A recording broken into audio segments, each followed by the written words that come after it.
All right, recording is starting. Adam, Brian, the floor is yours. Thanks for being here today, guys. I appreciate it. Thanks.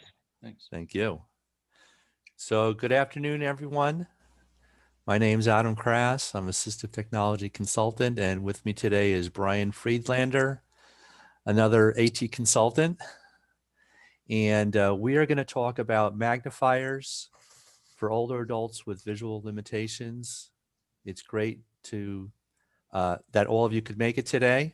And for the next 45 minutes or so, we're going to talk about the universe of magnifiers, both low tech and high tech, for older adults with visual impairments, low vision, etc. Here are our email addresses. And if you have questions during or after the workshop today, please feel free to reach out with an email. We love emails. Maybe you do, Adam. No, just kidding. Most of the time. Okay. Yeah. That's Now, this is a series of 5 webinars that Brian and I are doing with Disability Rights New Jersey, ATAC. We had one last week, and today is the second. We've got 3 more. After today, we're going to be doing one a month. So our next webinar is Wednesday, January 6th, which is going to be reading supports for older adults. Wednesday, February 3rd is going to be writing supports for older adults. And Wednesday, March 3rd is going to be daily living supports for older adults. And here's the link if you want to register. The webinars are all free and they're recorded. So if you want to register for those, click that link and you can sign up.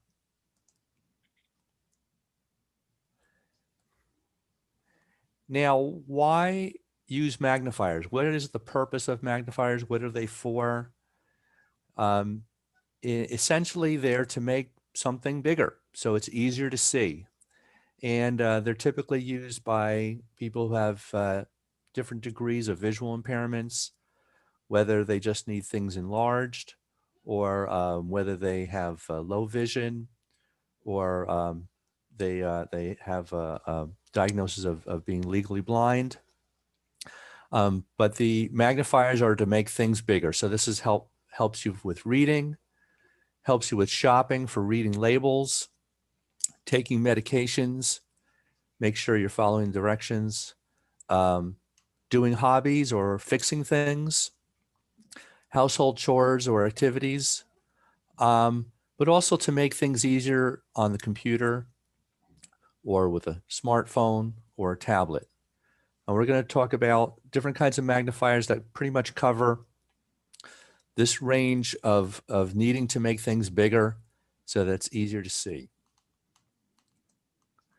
And one thing I did want to mention is that sometimes there is a fine line between using the magnifier. Sometimes even the highest magnification magnifier might not be enough. And there does come a point, especially if someone has a degenerative visual condition, that there may be a point where even the greatest magnification is not going to be enough to actually see what you need to see in a functional way. So just be aware that if you or someone you're working with, it continually needs greater magnification as the years go on, there may be a point where they might have to switch to a different kind of technology besides magnification.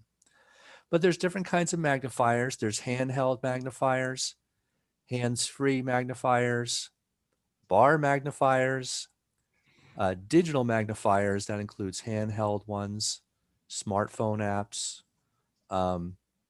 computer-enabled or ones that attach to computers, and standalone digital magnifiers. There's also page magnifiers, dome magnifiers, and others. There's more magnifiers than you could shake a magnifying glass at. That's for sure.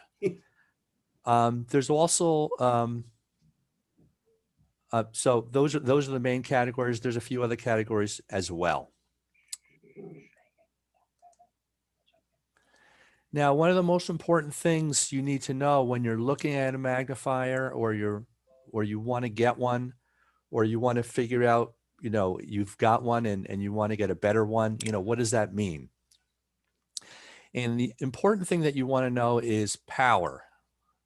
Power is not talking about how many horsepower your car has, but it's the magnification power. How many times is your magnifier magnifying the thing that you want to look at?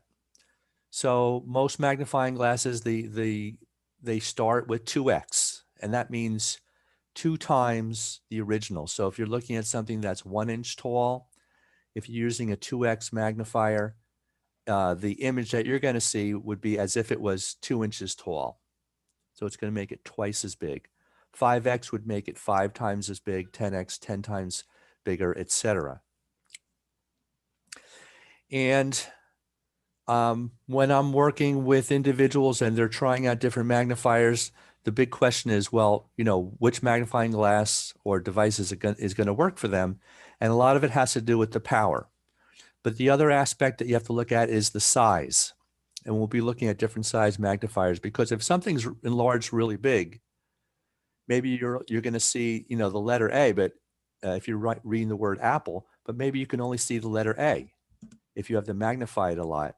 So you might need a larger magnifier so that you could see the entire word. Otherwise, just seeing one letter might not be sufficient to actually read. I also want to just put in a plug for optometrists, ophthalmologists, or vision specialists, because these are the folks who are the best trained and the best equipped to find the right magnifier for you. Now, of course, it is something that you want to try out and see for yourself, but I really encourage you to get a vision specialist involved just to make sure you're doing it right.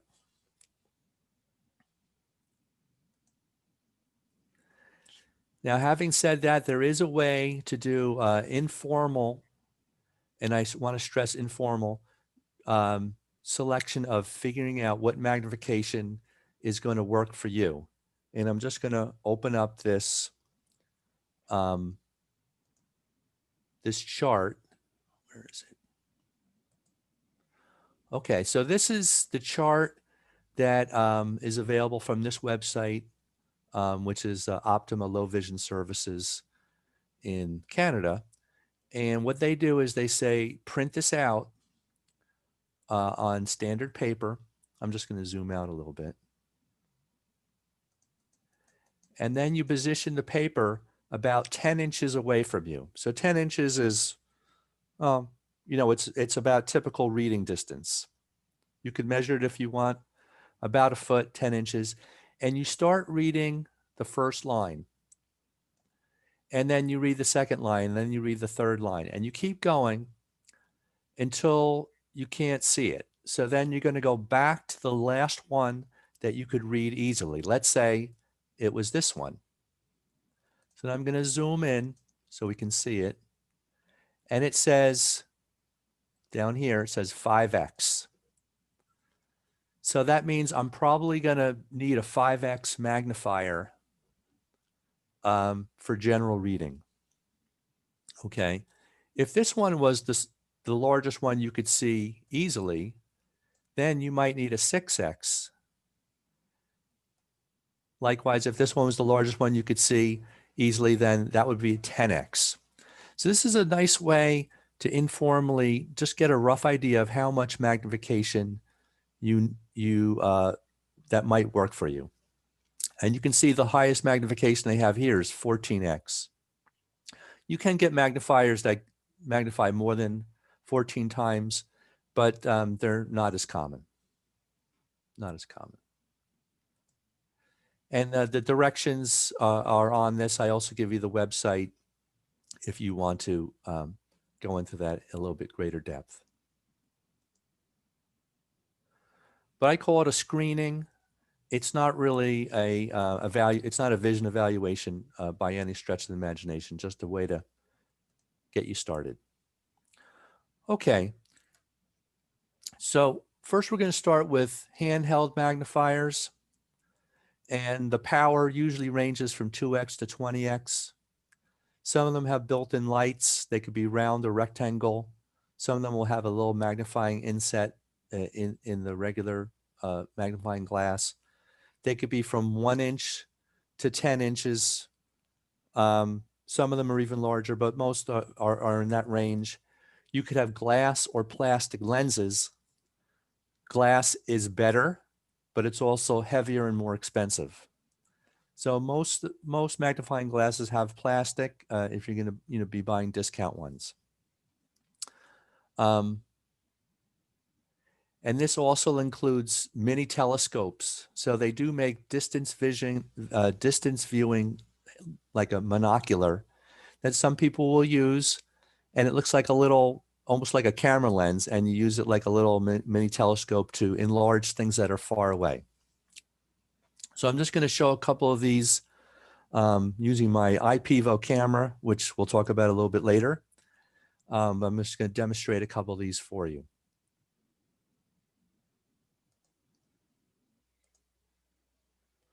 Okay, so here is one of the millions of catalogs that we're getting, every day in the mail. And here is one magnifying glass. This is a 20x magnifier, and it has a built-in light. So it has a built-in light source, which is nice. And let's see if I can. So this is going to magnify 20 times. Now, it might not look like it's 20 times bigger in the camera, but in real life, it does really magnify it. Adam, could you share approximately how much does something like that cost? The cost for something like that? Yeah, sure. I believe this one is in the $20 to $30 range. Okay. Mm-hmm. Now, a lot of these I did get on Amazon, but I'm going to talk about some other sources as well. And I believe this is glass. Okay. Here's 2x, but this is bigger. So I can see more. You'll see the size of these two. This one is smaller, so I can only see a little piece, a smaller piece at a time. This one's larger, so I can see more of the page, but it's only 2x. Okay. And I guess that's always, I mean, that's why it's important to know the magnification. That's the trade-off. It's kind of the forest from the trees, right? I mean, the larger the magnification, the smaller the area of print you can be able to access. That's exactly right, Brian. And I'm glad you brought that up, because that's why it's important to try these out. Right. Yeah. Because you kind of need to find that sweet spot between the magnification that fits for you and the size. Mm-hmm. Right. Now here's another handheld magnifier, which is rectangular. And this one we'll talk about a little bit later because it also has a built-in stand. This part here is a little extra magnifier. So if I need to look at something small and I really need to magnify it more, I can use that. So those are 3 handheld magnifiers.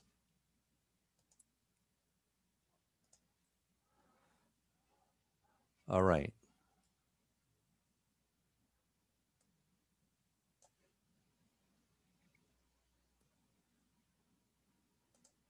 The next are bar magnifiers. And as the word implies, these look like bars, but some people really like these for reading because you lay it right on your paper. It's also like a reading guide, help you keep your place. And it just magnifies whatever is underneath the bar. Usually they have a ruler. Here's one I got from Microsoft a million years ago.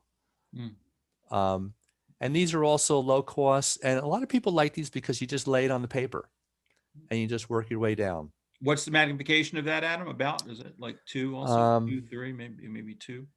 This one is 2. Yeah. Okay. This one seems a little bit less. I think it might be 1.5. Okay. Mm-hmm. Yeah, they're probably pretty close. They both look like they're around 2. Yeah. Okay. So those are bar. Some also have integrated lights. but that would be a little bit more expensive. Right.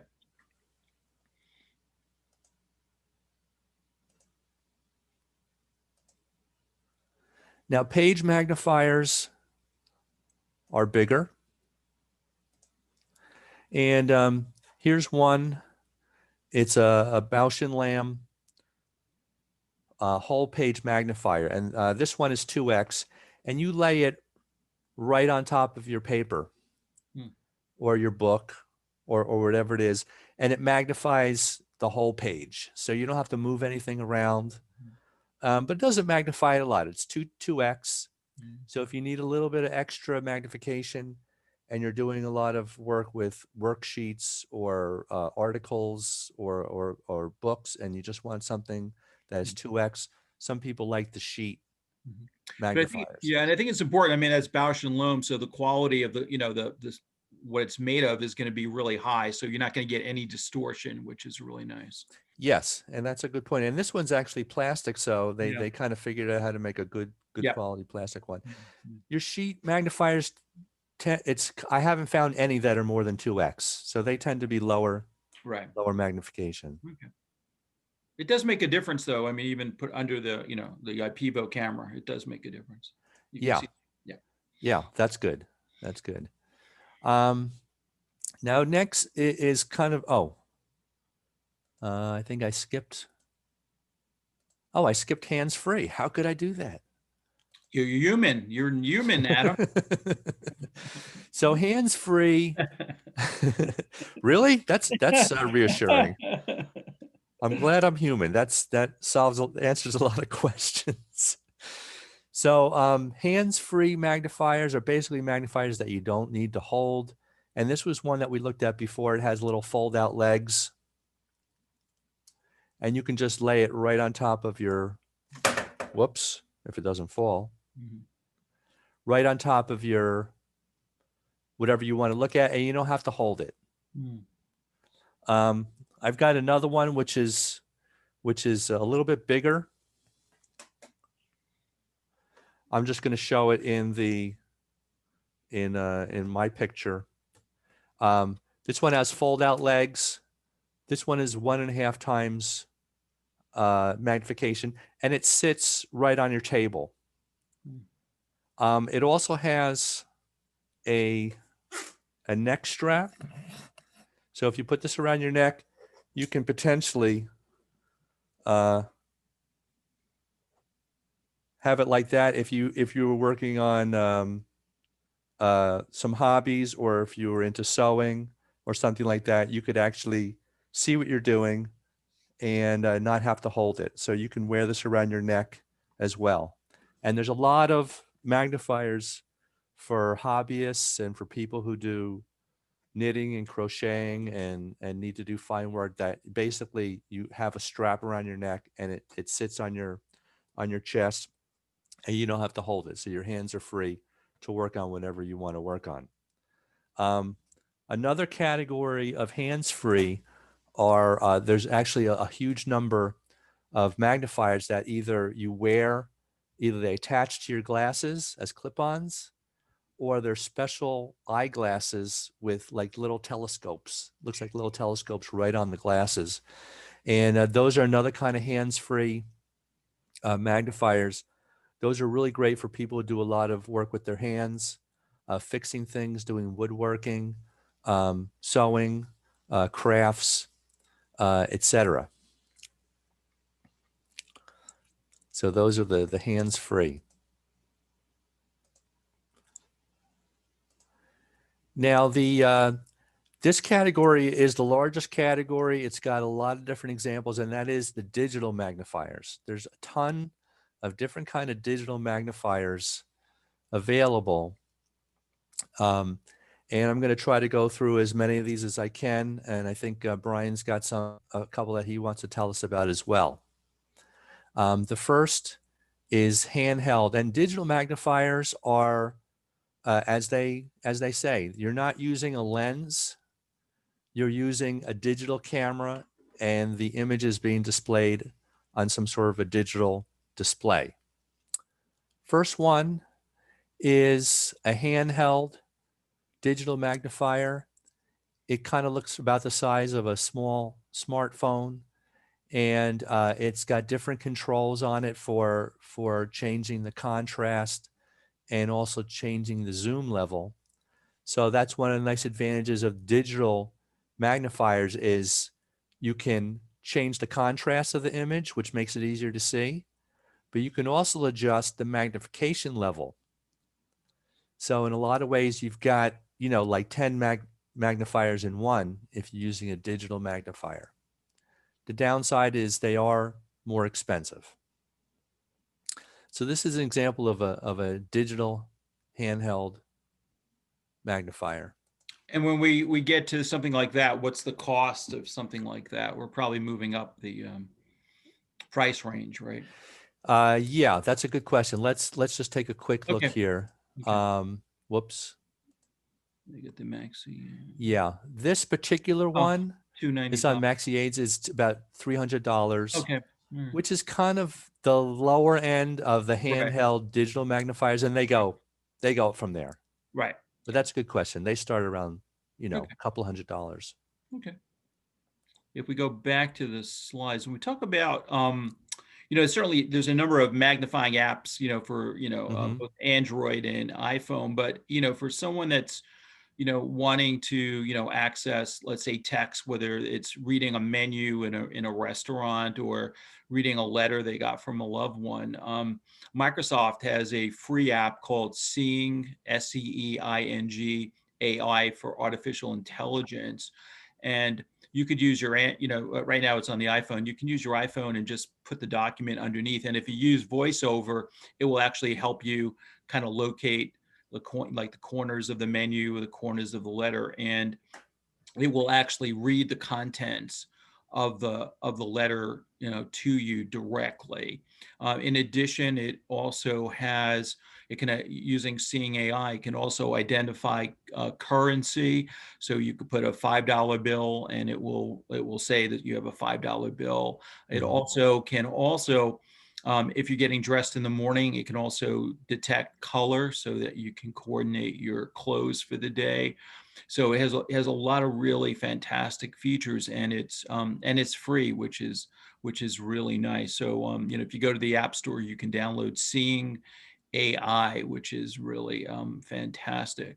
And then Adam, you've been using the IPEVO camera for to do some of the demonstrations, and this is a fairly inexpensive document camera that could be used because it does have magnification features built into the software, at a fraction of a cost of a dedicated device. So it's certainly something to take a look at, and the IPEVO cameras probably start around, I want to say, about the $100 mark, and then they go up from there. But for the most part, some of the new ones, they just came out with the IPEVO DoCam.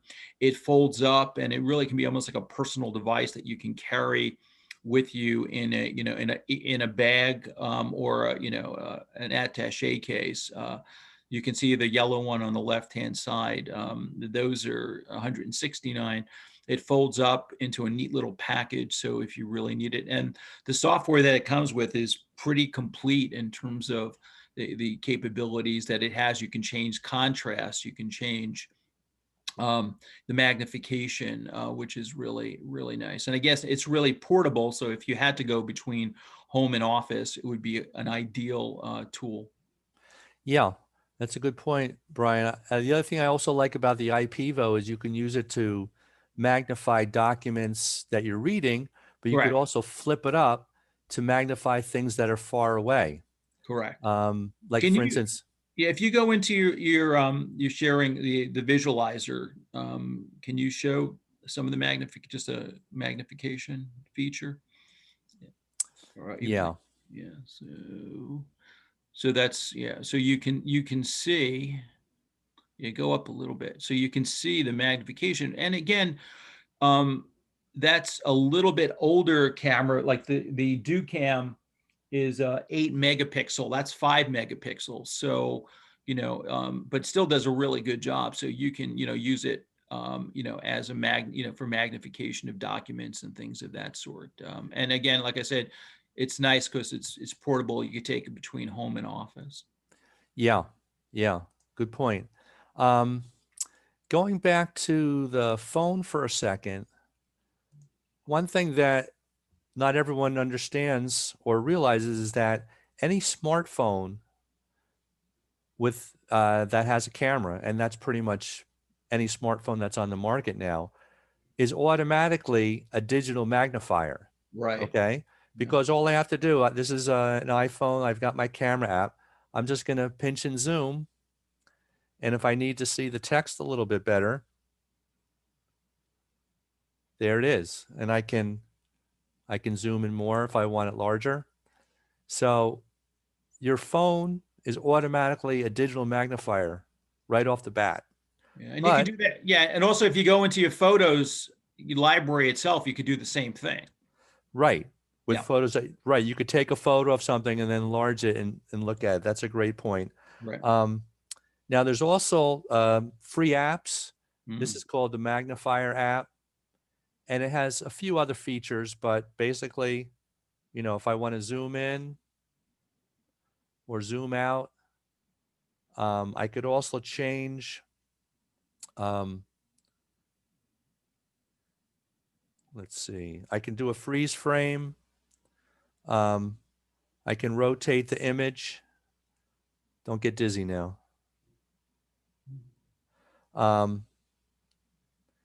And whoops, I didn't want to do that. And then with some magnifiers, you can actually change the way it looks. In other words, you could do reverse video, etc. And here's the Seeing AI app. So there's lots of free apps that'll be that you can download for magnifiers on your smartphone. And if you already own a smartphone, then you're good to go. Yeah. And just in addition, not only to the magnification, but there are programs like made from that can a program called like Scanner that can scan the text and read it aloud too. So you have that as well. Adam, we have some questions about the advantages of CCTV versus, let's say, an IPEVO or a document camera. Okay. So that's a really good question, and I'm gonna talk about CCTVs right now. Excellent, excellent. Let me see. I've got one here.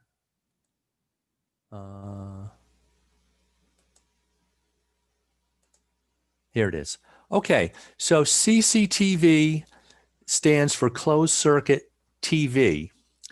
Now they're often called desktop digital magnifiers, but they're also called CCTVs. And the way they work is there is a built-in camera that's, let me get my pointer here. I see it. I see it. Yeah. There's a built-in camera that's pointing down on your document, which is laying flat on the flat part of the bottom. And that camera is taking a video image of that document, and it's displaying it on the screen that's facing the individual on top.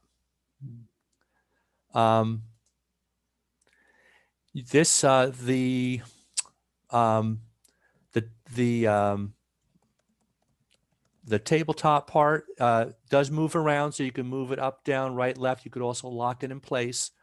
The screen could be adjusted so it's the right height. And you can zoom in, zoom out. You could do reverse video, which will flip the colors, or you can make it black on white, white on black, or you could have it black with other colors. So one of the advantages of a CCTV is it's got a lot of adjustments in it. It's got a lot of adjustments. The one thing, the couple drawbacks are they are expensive. They usually start around $1,500 or more, and they do take up some real estate on a table somewhere. So it's not something that you would necessarily carry around with you. If you're using something like an IPEVO, you need to have also a computer. So if you already have a computer and you want you want to add magnification to it, then something like a computer, enabled camera like the IPEVO or others, might be a better match for you.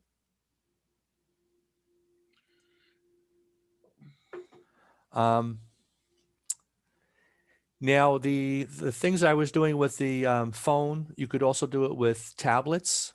As long as it has a camera, you can do the same thing on a tablet. And a tablet has the advantage of having a larger display. So you could use a tablet with an integrated camera as a digital magnifier as well. Yeah, the question came up, and we actually, Adam, you and I were talking about it yesterday. The IPEVO does make a stand for smartphones so that then you can use it as if it were a document camera. And I think it runs around $69. It is adjustable, and you can put your phone in it, and then put any document underneath it and use it with any application that you see fit. I think it's. Yeah, that's a good point. Let me see if I could just show that to you real quick, because I think that's a nice. Yeah. That's a nice. Yeah, the stand was designed for an iPhone. Let's see, is it? I guess I have to go to the store. Go to accessories. No, I didn't. I know I showed it to you yesterday. No. Yeah, that was in the store. Yeah. What's the name? Yeah, here it is, the uplift. Yeah, that's it. Yep.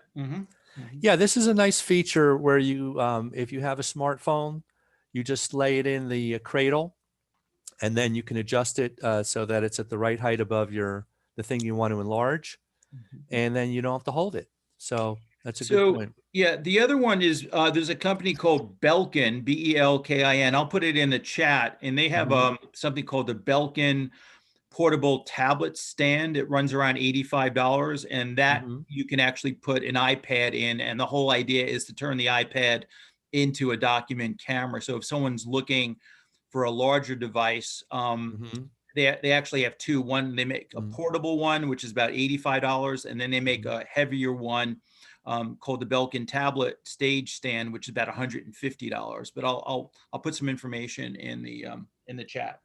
Okay.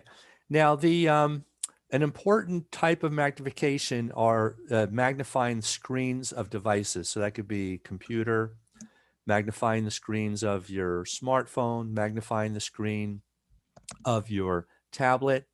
And if you're on a computer, a popular magnification program is ZoomText. Now, ZoomText is a program that needs to be purchased. You install it on your computer, and it enlarges the screen to different zoom levels. Now, I just want to point out that all devices, including computers, have built-in zoom features and built-in magnifiers, which I'm going to show you in a minute. And for many people, those built-in features are fine. But if you need extra bells and whistles, and you really want to have a lot more control over what the image looks like on your device, then something like ZoomText might be worthwhile looking into. ZoomText also has some nice features where it also integrates voice recognition, or it's integrated with something called JAWS. And JAWS is a software program designed for people who are blind. And what JAWS does is it reads everything that's on the screen. So if you can't see the screen, JAWS will tell you what's open, where your cursor is, what you're typing, etc. So ZoomText is kind of has all the bells and whistles for enlarging the screen, changing the colors, contrast, making the cursor larger, etc. But I want to also show you what's built in. So I'm just going to show you the Windows built-in magnifier. And if you go on your Windows computer, I'm a Windows 10, and you go into your settings, and you go into the ease of access section, I'm going to click magnifier on the left, and it says turn on the magnifier. So I'm going to hit the window and the plus key, and that turns on my magnifier. And if you see I move my cursor around, it's like a little magnifying glass on the computer. Okay. And this is good for magnifying one section at a time. I can also adjust the zoom level. Right now it's at 300%. And this is relatively easy to turn on and off. It's just window plus or window escape. And every device, Windows computers, Mac computers, Chromebooks, all kinds of tablets and phones, smartphones, all have built-in capability to zoom in on the screen, either to enlarge everything or to enlarge, just the part that I'm interested in. So the built-in zoom and magnification settings are super, super useful. Yeah. Okay.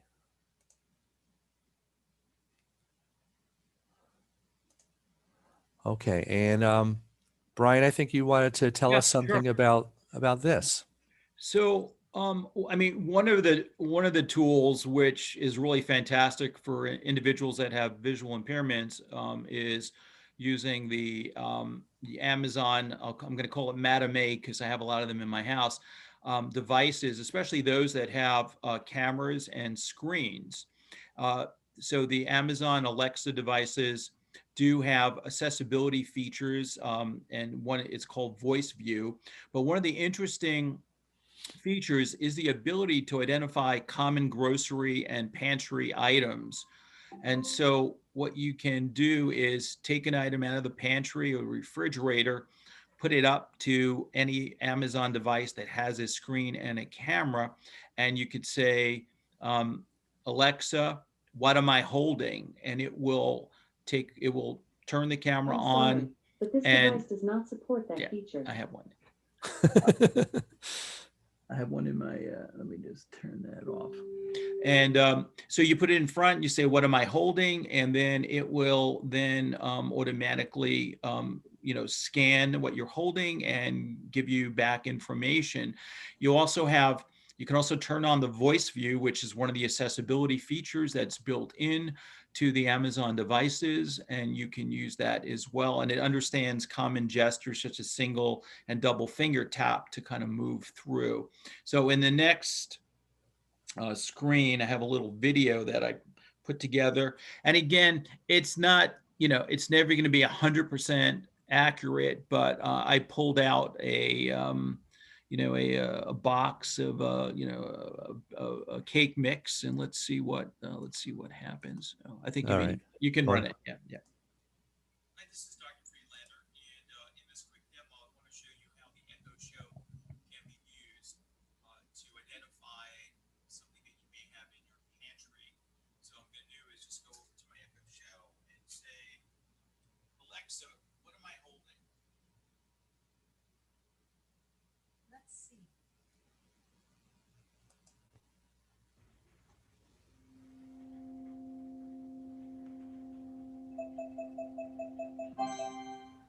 It looks like generic cake bundle.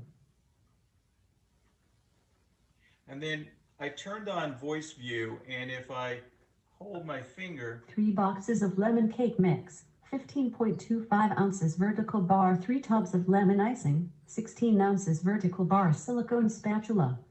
so if you turn on voice view, you can also get the screen reader to turn on. If you want to turn off the voice view, you can say, Alexa, turn off voice view.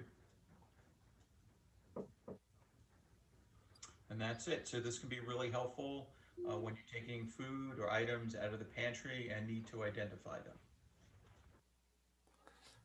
Great. So not perfect, but again, it could. Whoops. And in this quick demo, I want to show. Stop me, please. Out of control.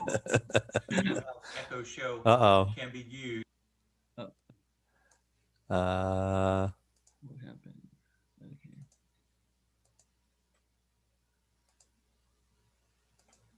Okay. Let's see. There we go. Okay.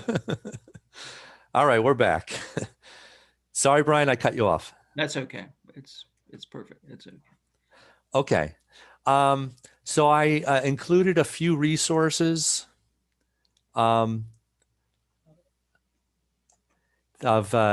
good resources for people with low vision for you. The first is the New Jersey Commission for the Blind and Visually Impaired. They have lots of services for people with low vision and visual impairments. And if you haven't worked with them, I strongly encourage you to reach out and to see if you qualify for either supports or help purchasing technology.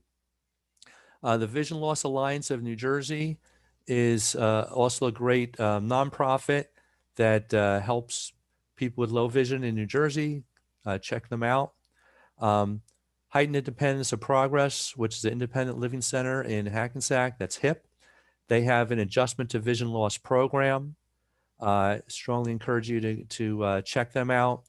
And then I've got a list for MaxiAids, IPVO, and another website, Vision Aware, which also has products for people with low vision.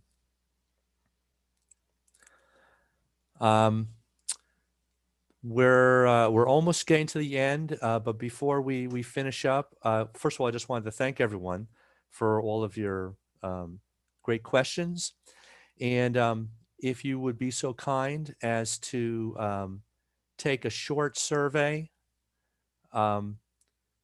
Brian, if you would be so kind as to copy and paste that link in the chat. Yeah, I can't access that link, so yeah. You can. All right, so I will copy and paste it and put it in the chat. And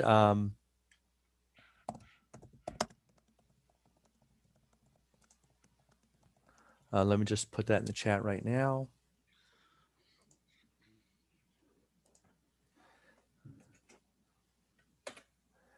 And if you'd be so kind as to follow that link to a short survey, would be greatly appreciated. And then, Anna, we're also going to give them a link for getting the presentation as well. Yeah. Okay. Or to email you, that's fine. Yeah. If anyone would like a link to today's presentation, just send me a quick email, and I will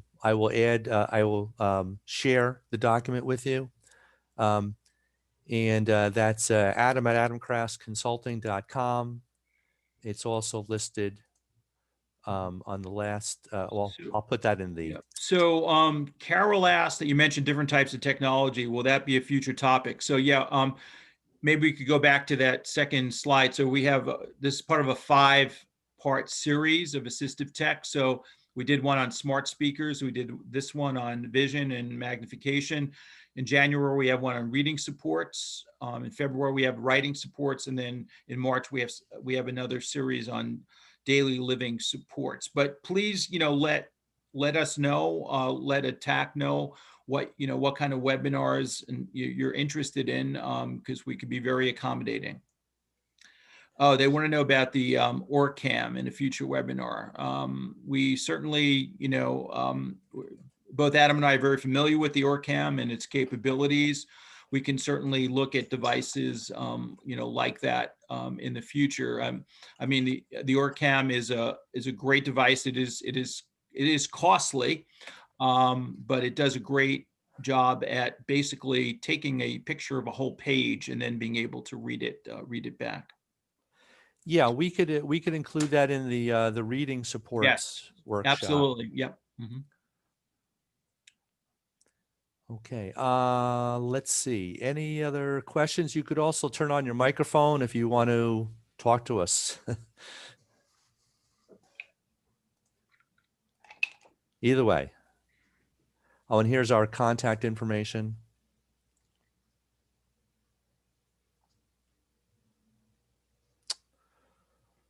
Okay. Any other questions? Okay, great. Thank you very much, everyone. It was a pleasure. Pleasure. Yeah, We'll thank see you, you in Brian. January. Thank you, Adam. Appreciate it. Great. For everybody who came today, thank you for joining us. Hopefully you'll join us for a future event. And also we will upload the recording to YouTube, and we will share with you the link. And actually what we'll probably do, you could either email Adam directly for the link, or if Adam would share the link with me, if he'd be so kind as to share it with me, I will put it in that email also, so that it'll come out to you for the presentation. Excellent. Thanks, Mike. Great. I will do that. Got it. Thanks, All right, Mike. everybody. Thanks again for joining us, and we'll see you next month. Be Okay, good. great. Have a great Thanks, holiday everybody. if you don't see everyone. Thanks. Happy holiday. Happy everybody. holidays.